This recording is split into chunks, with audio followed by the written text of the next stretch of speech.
Everyone, I'm back. Can I get a standing ovation? NEFER! How are you holding up? Feeling okay? She's fine. Boss is a pro. Yes, I'm fine. You will have seen the events of Rarir's life through my thoughts. It's now clear that he is just a regular nobody, driven by personal tragedy, as he said himself. I mostly agree. There's only so much we can know about him from his memories alone, but they did give us a clear glimpse into his life in Conria. However, I would not consider Rarir to be a nobody. He was deeply involved in the events of that era. Yet, when the catastrophe of a generation strikes, nobody is safe. Sounds to me like you're speaking in riddles again. Is this you urging me not to abandon the people of Nodcry in their hour of need?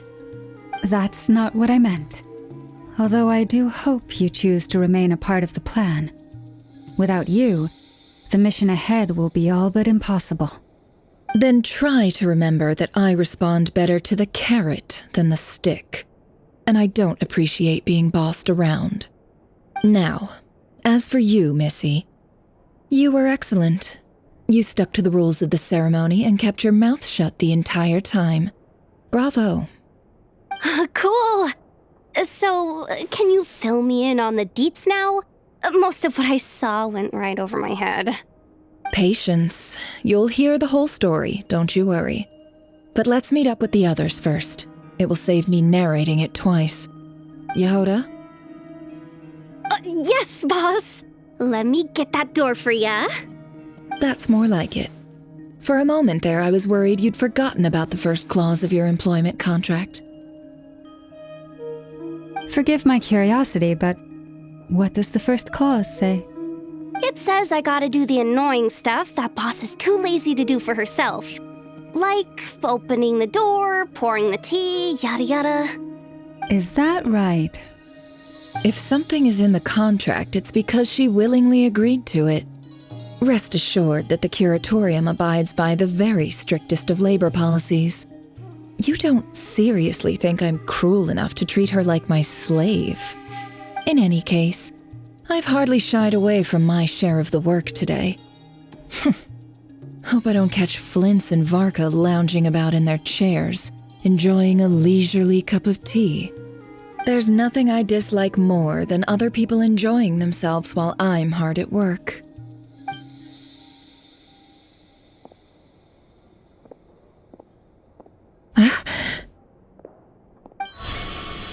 Oh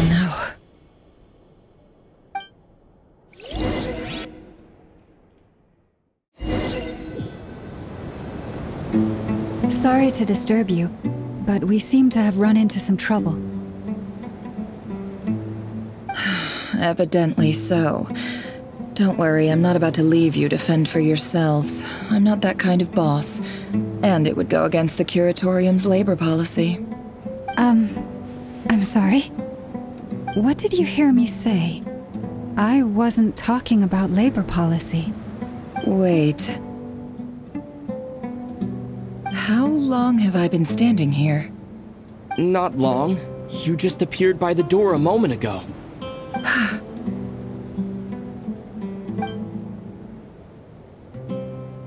Boss, what's wrong? You look like you've seen a ghost. We've been tricked. We never left at all. Somehow I hallucinated that whole scene back inside the office. Hallucinated? But how? How indeed. This place should heed my will alone. All thoughts and actions that occur in here are just a result of pawns moving across the chessboard in a carefully calculated manner. And nobody has access to this chess set but me. So you control everything in here? More or less. But yes, it's a special technique of mine. Has anything like this ever happened before? Only once. It was the first time I used the chess set. Is there any similarity between what happened then and what's happening now? I suppose my thoughts are a little turbulent, which was also the case my first time. Is there anything I can do to help? The first clause of your contract clearly states that I only need your help with things that I'm too lazy to do myself. Meaning, you're not feeling lazy right now? Meaning, this is not something Yehoda can help with. The chess set is a personal treasure that I alone understand. I must be the one to find our way out of here. Boss, it's fine. Really. Let me do something useful. Oh, listen to you.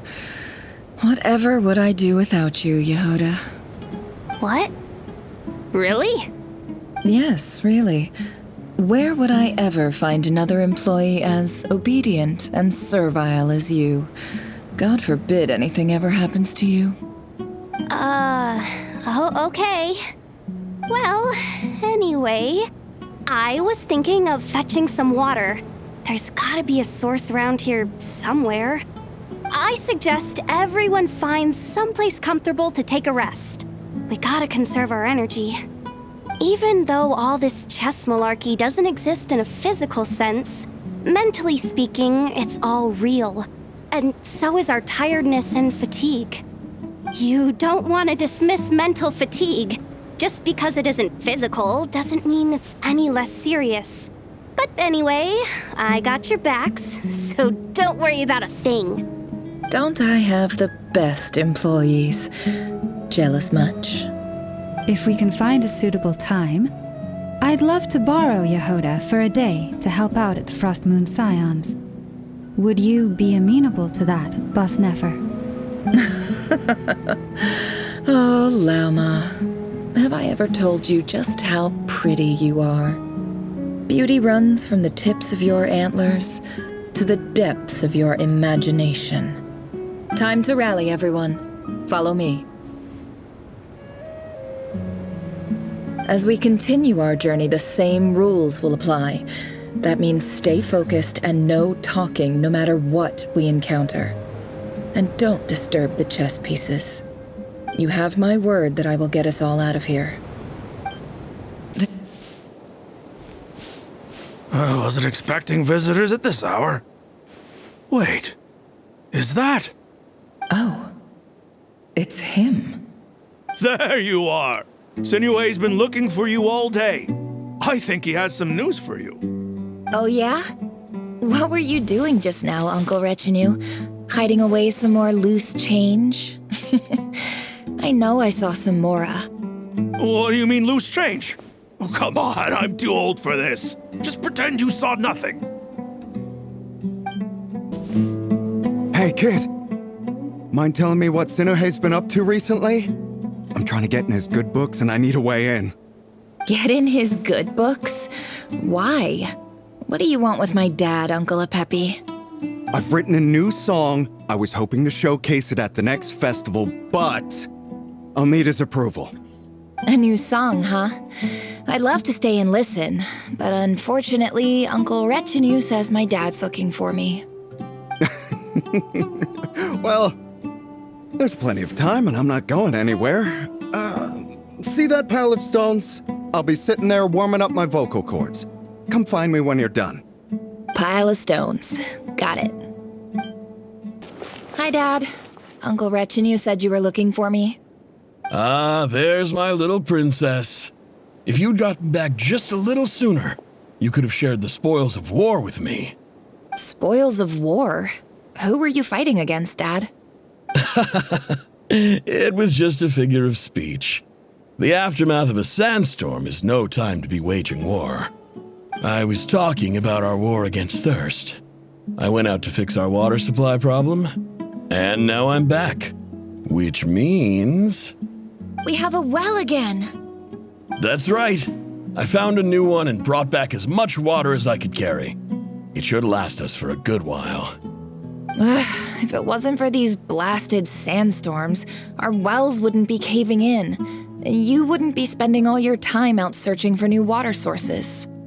As the chief of our tribe, I'm supposed to be leading us out of hardship and poverty, onto better things. You know how prosperous our ancestors were. I've told you all the stories.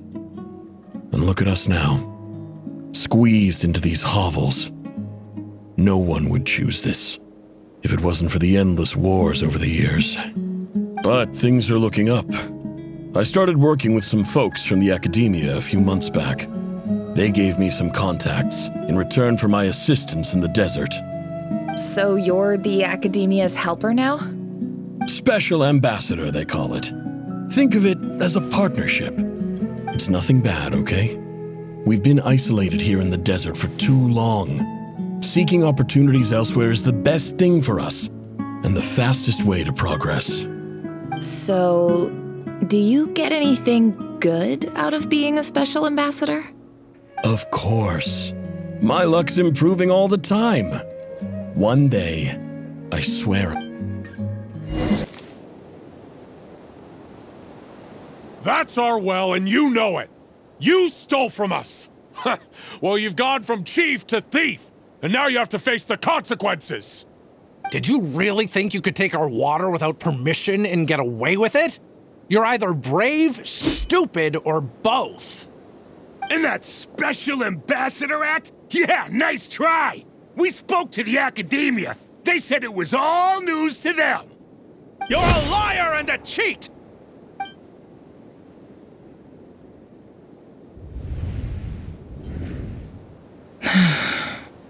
I heard Yehuda gasp, but I don't blame her. Most people are terrified by the sight of blood. Corpses strewn across the ground. The wounds are clearly from scimitars and daggers. The desert dwellers' weapons of choice. There's a handwritten note on the ground. Let's see what it says. Halil, this is Sinuhe, chief of the Shimti tribe. Surely you remember me. I was the one who helped you and your colleagues avoid the quicksand in the desert. This is my second time writing to you. I assume my last letter must have gotten lost in the mail, as I didn't receive a reply. I hope this one makes it to you safely. I'm writing to you because I need some help. That sandstorm the other day completely blocked up our well, forcing me to look for another water source in Iab and Unut territory. It was a matter of survival. Praise the gods. The well of the Iab tribe was intact. It was my last resort. I drew what water I could and left, but not without being spotted. I fear they will retaliate. You told me to write to you if I ever needed help. You said you'd be my ally in the academia. I urgently need you to formally recognize my title of Special Ambassador and send some of your people to assist me for a few days. It's the only way I can convince them that this was the academia's decision and prevent them from retaliating. This is an emergency. Please send help as soon as possible. Looks like this letter never got sent. The writer died a grisly death, and the letter was trampled into the ground. It's badly defaced. Some parts are barely legible. What a ridiculous lie the surviving Shimti tell. Their whole village was butchered over a sip of water. Ah, officer. Welcome. Welcome to our humble village. I thought you would at least have the courtesy to provide some respectable libations. This is the finest wine Aru village has to offer. I promise.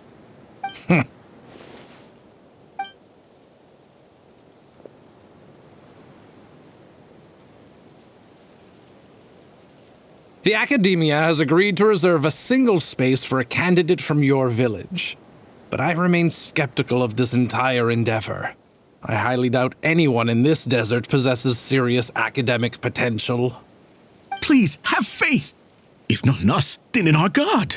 The child we found shows great promise. I beg you, take her away from this place. Give her a chance. Don't let her talent go to waste. I don't recognize her. New arrival? She showed up here a few days ago and we took her in. She's a really bright kid. Please help. I'm begging you. So, where are you from? Nowhere special. Just a sand dune. What about the rest of your family? How many of you are there? Just the one. It's only you? Correct. So, no brothers, no sisters, no mother or father?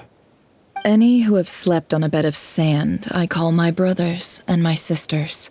Apart from that, I have no family. All right. Get over here. Sign your name on the form.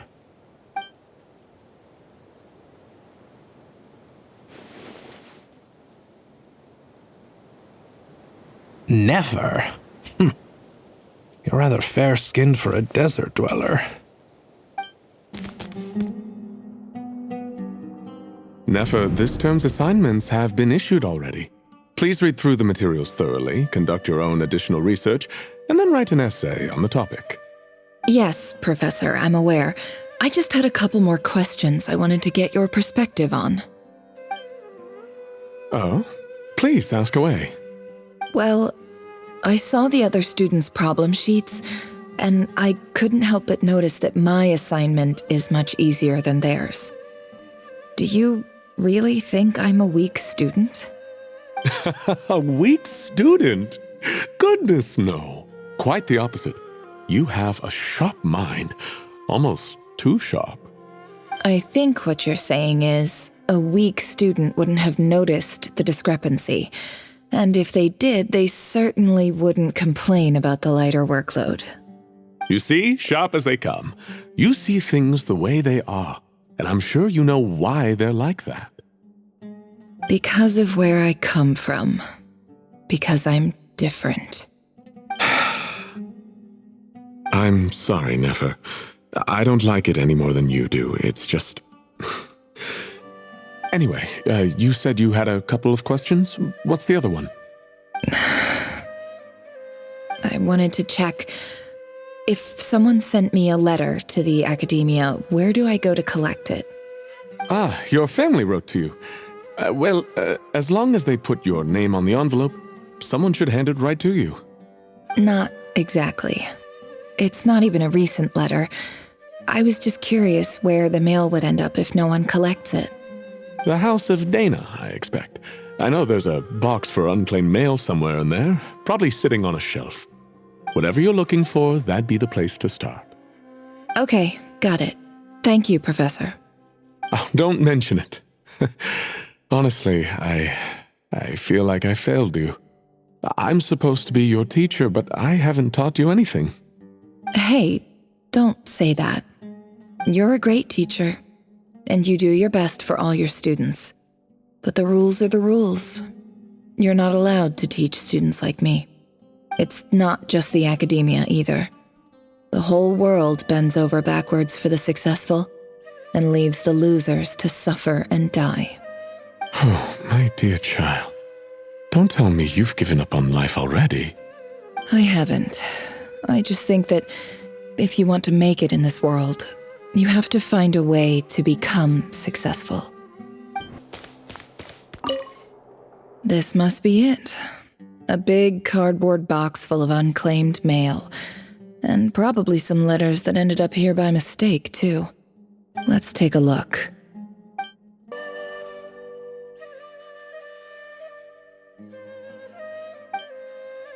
A dilapidation survey from Port Ormos. Looks like it's from a Core of 30 representative. This one was never even opened. I guess the recipient didn't care what the Core of 30 had to say about anything. Who was it addressed to? I don't recognize the name, but it must have been a Kasharawar professor.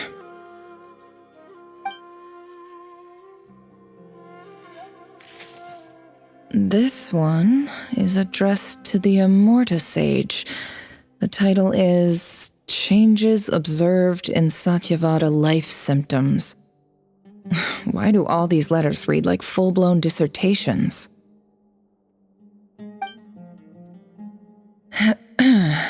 Guided by the incense, we became lost somewhere in the forest. All the barriers between levels of consciousness disappeared as our minds soared around in circles, looking for a branch to seek refuge on.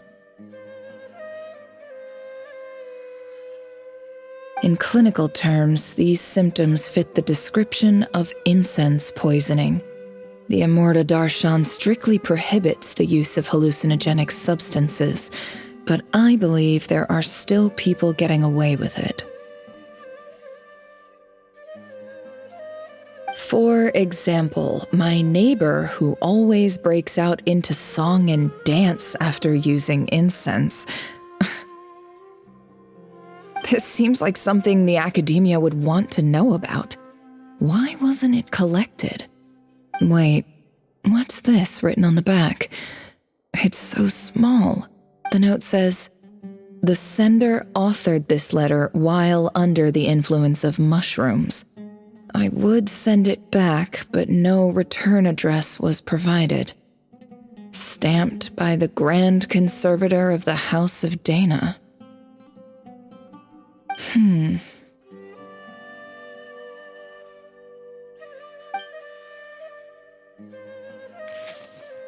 This next one is addressed to Grand Sage Azar. A few words of protest regarding recent changes in Sumeru's educational policy.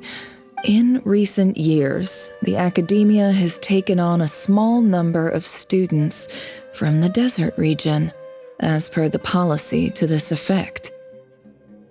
However, it appears to me that these students have not, in fact, been provided with educational opportunities that are, in any meaningful sense, equal to those enjoyed by their peers, as well as receiving dumbed-down assignments and perfunctory tutoring. They do not even have full access to the Akasha system. Education is the fundamental purpose of this institution, which should go without saying in a nation whose founding virtues are knowledge and wisdom. I ask you, is the lip service we pay to the policy of education for desert students truly the standard of pedagogy to which the academia aspires? As Grand Sage, policy decisions are your prerogative, but do not forget your roots. You and I were once students too, as was everyone else in this institution. I do hope you will give some serious attention to this matter. I encourage you to discuss issues like this with myself and others, and listen to some alternative opinions. Great letter. Shame it didn't get to where it needed to go. And the sender is... Sage Cyrus of Spontamod. I didn't realize anyone else even knew how bad students like me have it in this place. So this is where letters from the Sage of Spontamod end up? Nice one, Grand Sage. Really enlightened leadership.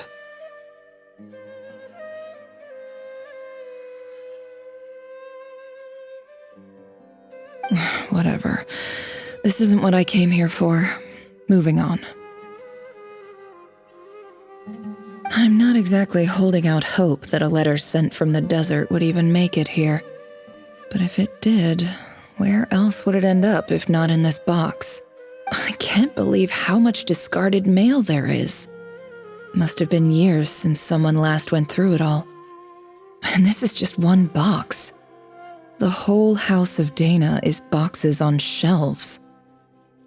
I don't believe for 1 second that any human being has sat down and read through all the documents in this place. Who has that much free time on their hands? Wait, could this be it?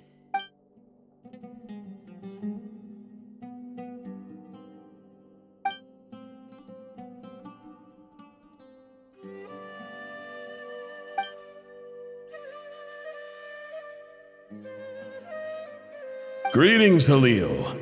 My name is Sinuhe, chief of the Shimti tribe. I was the one who came to you and your colleague Zaid when you ran into trouble in the Great Red Sand. I don't know how well you remember it now, but I brought you to safety and gave you some water and other supplies. You seemed very pleased and told me your name. In my tribe, learning a person's true name is serious business, and I therefore see you all as friends. You were kind enough to leave your contact details so we could stay in touch. The Shimti tribe lives a harsh, nomadic existence in the desert. You were sympathetic towards my plight, promising to make me a special ambassador of the academia and help us find a way to make a better living. This brings me to my reason for writing. Our tribe has fallen on particularly hard times, and I would like to ask for your assistance. There was a terrible sandstorm a few days ago, which blocked up the well in our land. The Eob and Unut are descended from the Thamudians, while we trace our ancestry to Tulatala. We worship the Lord of Flowers and have had relatively good relations with our fellow tribes, up until now. I found a well belonging to the Eob tribe. They declined to help us, but I really had no other option. When we met, you assured me that you would be my ally in the academia. I would like to take you up on that offer, because I really need your help. That aside, the last time you were here, you mentioned that the academia had started accepting students from the desert, and I told you a little about my daughter, NEFER. We have next to no resources here in the desert, and my power and influence are limited. Would you consider enrolling my daughter at the academia? She is a smart girl. I know she won't disappoint you. From the outset, the academia never took you seriously. Those things they promised were just empty words. I doubt they even remember the name Sinuhe. And you were so emphatic that your luck had finally changed for the better. You swore you'd lead us to a better place one day. You spoke with such conviction, like you were the most powerful chief in the whole desert.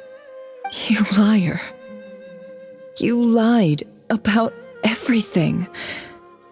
You promised the world and delivered on none of it. And who fell for it? Just me, by the looks of it. Despite your best efforts.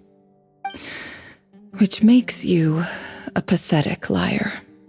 You weren't even any good at it. I think I'll take over from here. Let me show you how it's done. I just came to say goodbye. Thanks for everything you've done for me in my time here. Nefer? You packed your bags. Where are you going? I'm quitting. Something's come up in my hometown. Gonna head back and deal with it. Huh? But this was a hard-won opportunity for you.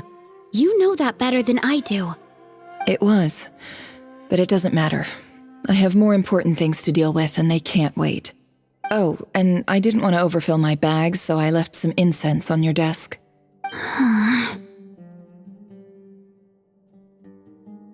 What's wrong? I thought you liked incense. Although, I did read somewhere in the House of Dana that it has hallucinogenic effects. Don't use it all at once, alright? Isn't this the stuff you brought from your hometown? You're just letting me have it? But you said it's a rare and valuable commodity. Yeah, about that. I lied. It's not rare at all. There's this bunch of ruins near my hometown that are practically overgrown with this plant. It's not worth much. Keep it, it's fine. But Nefer... Alright, that's all from me. You take care.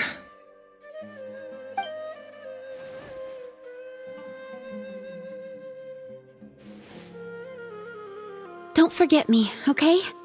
I mean, we're more than just classmates, right? We're friends.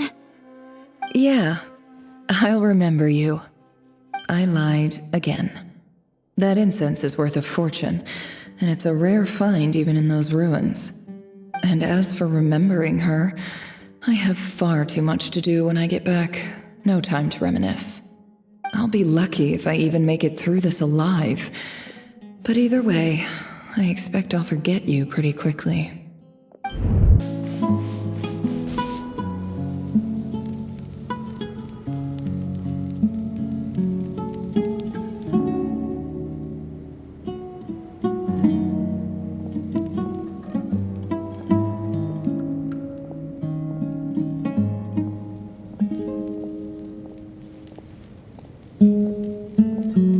It's a pleasure to meet you, Mr. Arif. So, what does the Academia want? Since they've sent their special ambassador, I assume there's a big business deal to be made. If not, I'd be very disappointed. Please, sir, lower your blade. You're lucky I'm the one they sent. Not all special ambassadors share my admiration for the Eab people. The ever-shifting balance of power in the desert reduced the once great civilizations of this region to rubble and sand. But the story of the Eab has a very different trajectory. Others grew weak, but you grew strong, beginning in obscurity and moving to prosperity. You're the only ones who defied the trend. Huh. So, you do know who you're dealing with? This well is the perfect symbol of your strength, is it not? It used to belong to the Unut, but it looks like you have control over it now. You're not wrong. But I'm sure you didn't come all this way just to flatter us. Of course not. I came to bring you some very good news. Some information that recently came to light, which might just be your ticket to freedom. Records uncovered by the Vahumana Darshan show that a certain well currently under Eab control is built on top of some ancient ruins. I checked the map carefully on my way over here, and I'm confident that this is the well in question. The Academia is offering 50 million mora in return for excavation rights. 50 million? No, wait. If these ruins are as important as you say, 50 million's a little low, don't you think? Don't get greedy, Eab. We know far more than you think. We know that you seized this well by force. Wasn't that the first step in your rise to power? To drive away the Unut and steal their water supply? So what if it was?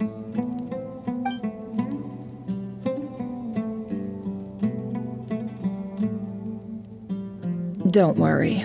As unscrupulous as it was, it's something we're willing to overlook.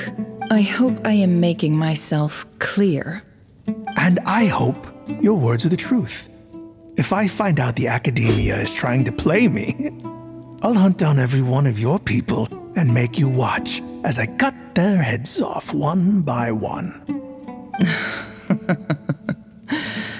I assure you, Chief, that would not be in your long-term interests. You don't want to make an enemy of the Academia. You see how I'm dressed, don't you? I appreciate that you've never been to the rainforest, but surely even you recognize an ambassador's attire when you see it.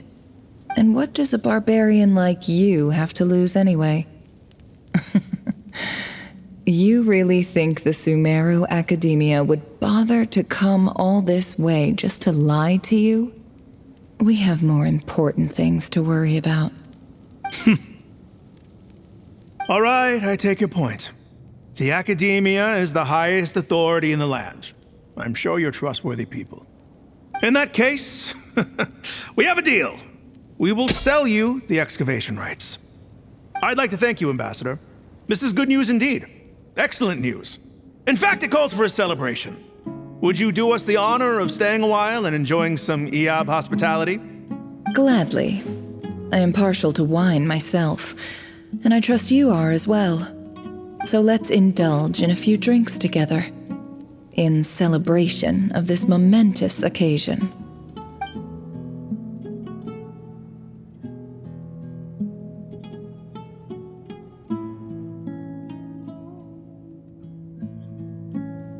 Chief! Chief, it's an emergency! It's the Unut. They've They've taken the well. What? Well, don't just stand there. Take it back. Yes, Chief. I have every confidence in the EAB's military superiority, and yet... What is it? The Unut's response was alarmingly fast. The day after we reach a deal, they seize the well. This can't be a coincidence. Perhaps there is a traitor in your midst. I don't think so. I am obliged to remind you, Chief, that the Academia will only deal with the de facto power holders. If you cannot regain control over the well, I'm afraid you won't see a single mora of that 50 million. No! Please, Ambassador, just give me some time. I swear the Unut will not get away with this. That well is ours, and so is the mora. Glad to hear it. I will wait here for an update. If there is a traitor, I will find them. In the meantime, make yourself at home. I'll report back as soon as I have an update. Much obliged. Wow. All it took was a few words and I've got him wrapped around my finger. What an amazing feeling. So, in summary, Ambassador, the Academia would rather negotiate with our tribe instead of the EAB, yes? The EAB are ruthless murderers who don't listen to reason. And now they have the gall to interfere in our research projects in the desert region. So let me ask you, Chief, if you were the Academia, what would you do? Kill them all, of course. Precisely. The Academia does not tolerate those who stand in our way. The EAB have held back our academic pursuits for too long, and our patience is wearing thin. At the same time, there is simply no way that the Academia can be seen to be intervening in desert affairs. I'm sure you understand where I'm coming from. We have our own rules out here. If the rainforest dwellers raised arms against a desert tribe, you'd start a bloody war. Right. We can't confront them ourselves, but we can support their enemies. The Unut have always had strained relations with the EAB, which makes you our natural allies. Natural allies. Weren't the EAB your allies once? You were quick to send them after us to protect your interests back when we stole that water. And now look at you. You're at each other's throats. Let me be clear. The Academia wishes to collaborate with the legally recognized rulers of the desert in this matter. We are asking for excavation rights to that well, and our offer is 50 million mora. Say no more. I believe we have an understanding. Good. Then I suggest you get to work. Get us access to that well, and the mora's yours. You see, Dad? Lying is easy when you know how. People will believe anything.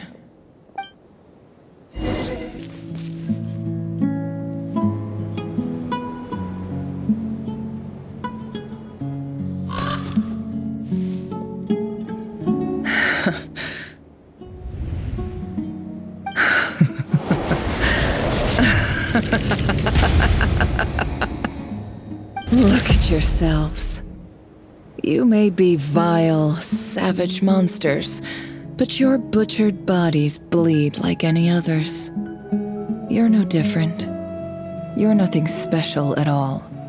The monsters who destroyed my home, they're just ordinary, petty human beings. What a joke. I think we're even now. Maybe I've even done the desert a favor. It's a better place without all these people around. Oh, Sinuhe, my gullible fool of a father. Perhaps if you'd been as ruthless as I was today, our tribespeople would still be alive. In this dog-eat-dog world, a chief needs to be tough to survive. But you couldn't do what had to be done. So I did it for you. Nefer, it's okay. All of this is in the past now. I believe I remember you promising to remain silent. Yeah, but even so. Yehoda, is there anything you can do to ease the tension? Alright, time for a sharp turn onto a completely different topic. So, anyway, that's enough of that. When are we getting out of this place? Feels like we've been walking forever. I'm getting pretty tired. Oh, Alma, you tired? Yes. If we can find somewhere to sit down, I could certainly do with a rest. It's not far now. There should be a temple just up ahead. Yes. Really? A temple? That's where this story ends? I guess that's how things go in the desert. Desert dwellers can never escape their destiny. Or so everyone says. I never wanted to believe it, but looking back now, I'm as desert as they come. You mentioned a temple. What's waiting for us there? My biggest trade secret of all. Ah. Then I'm guessing it's where you got your power from. The power to peer into other people's minds. I didn't know you were clued up on any other religions. I'm no expert in the history of Sumeru, but since you come from the desert, I would imagine it has something to do with King Deshret. Sounds impressive. Ah, I know who you mean. General Mahamatra Sino. The spirit of Hermanubis dwells within him. That's Boss Neff for ya. She knows everything. Sino's hardly a figure of obscurity, but I know about Sethos too. What about him? Is he a big deal or something? Well, he's not a small deal, let's put it that way. Please, this is the bare-bone basics. Save the flattery. Thanks for your patience, everyone. I'm sure it's been a lot to take in. With any luck, that's our exit just up ahead.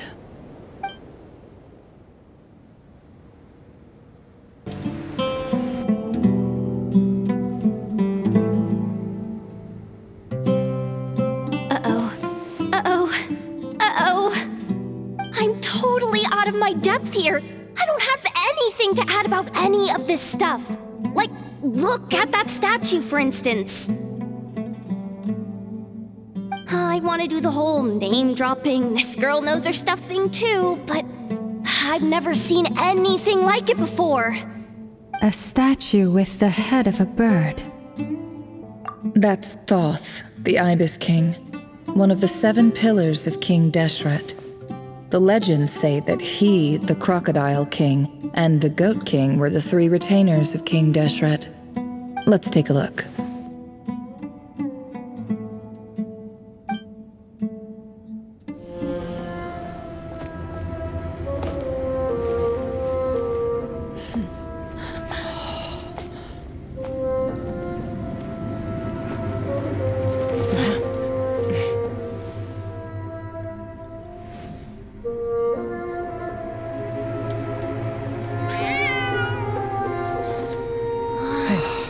It's just Ashru. So, all is well?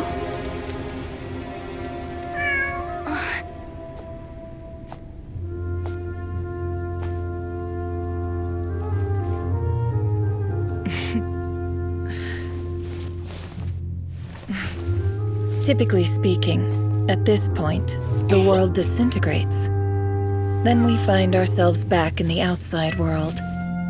Besides, these are my memories. There's nothing to fear. You're sure? Of course. It's almost over.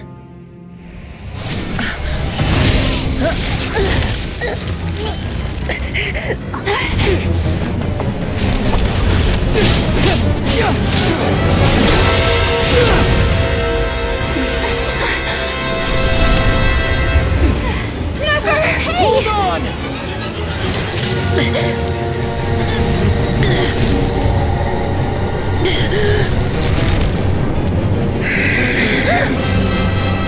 Knowing too much is always a death sentence. Speak for yourself.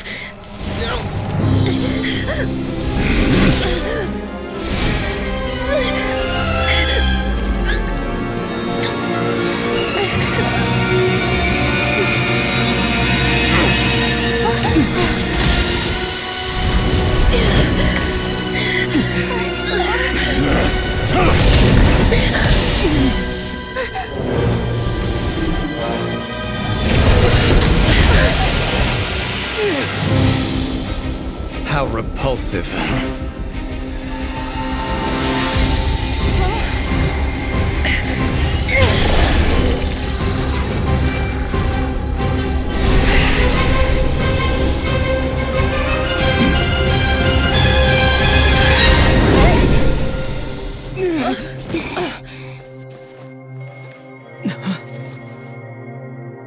Hmm.